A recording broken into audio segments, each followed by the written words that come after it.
रक्षाबंधनला जरी वेळ असला ना तरी आजच आम्हाला राखी घ्यायला जायचं होतं, कारण माझ्या भावासाठी ती पाठवायची होती. त्या आधी ना मी इकडे गुळ शेंगदाण्याचे लाडू बनवायला घेतले आणि इथे ना अर्धा किलो शेंगदाण्यामध्ये जवळपास एवढे शेंगदाणे माझे खराब निघाले होते. आता शेंगदाणे भाजून थंड होतात तर मी इकडे भाजीची तयारी करायला घेतली आणि या दोडक्याची भाजी मी कशी बनवते ना पुढे सांगतेच, पण त्या आधी ना शेंगदाणे थंड झाले होते, त्याची साल काढून मिक्सरला फिरवून घेतली. आता याची लाडू बनवताना एकदम बारीक कूट करायचं नाही तर असे जाडसरच याला ठेवायचे, म्हणजे मस्त आपले लाडू बनतात.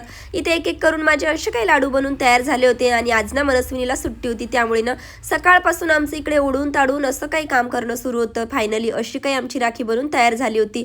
त्यानंतर आम्ही इकडे बाहेर येण्यासाठी निघालो आणि जेव्हाही या रोडने आम्ही येतो ना तर इकडे नेमका ट्रेन येण्याचा टाइम झालेला असतो, त्यामुळे 10-15 मिनिटं आमची यातच गेले. इकडे आल्यानंतर आम्ही भरपूर साऱ्या राख्या बघितल्या, त्यातल्या 2-3 राख्या सिलेक्ट केल्या आणि आता गौरी गणपतीसाठी सुद्धा मस्त असं डेकोरेशनचं सामान इकडे आलेलं होतं, ते बघितलं. त्यानंतर घरी आलो आणि मी ना या दोडक्याला मधून असं कट करून घेतलं. आता यामध्ये तुम्ही मसाला भरून घेऊ शकता. इथे ना मी कांदा टोमॅटो कट करून घेतलं आणि यामध्ये ना हा दोडक्यामध्ये मीठ आणि हळद टाकून याला छान इथे वाफवून घेतलं. तोपर्यंत मी इकडे याचा मसाला तयार केला. इथे मी शेंगदाण्याचं कूट घेतलं, त्यामध्ये लाल तिखट, घरातील मसाला, हळद, धने पावडर सगळं टाकून याला मिक्स करून घ्यायचं आणि या दोडक्यावरती टाकून घ्यायचं.